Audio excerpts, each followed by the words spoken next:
नमस्कार, मी doctor Sachin Chavan, Kamal Ayurveda clinic Buldhana.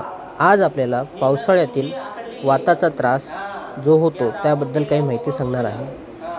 पावसाळ्यामध्ये शरीरामध्ये वाताचा संचय होतो, म्हणजे वात जमा होतो।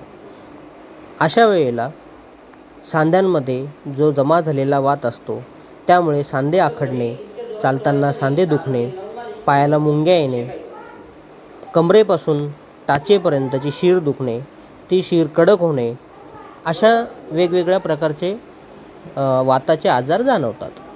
असे असल्यास कमल आयुर्वेद क्लिनिक बुलढाणा येथे त्यावर चिकित्सा केली जाते। तेथे सिद्ध औषधी तेलांनी कोमट करून त्याला स्नेहन केले जाते। ज्या ठिकाणची शीर आखडलेली आहे ती मोकळी केल्यानंतर तेथील वात कमी होतो। अशा मोकळ्या झालेल्या शिरेमुळे पायाला ठणका कमी लागतो, पायाच्या मुंग्या कमी होतात आणि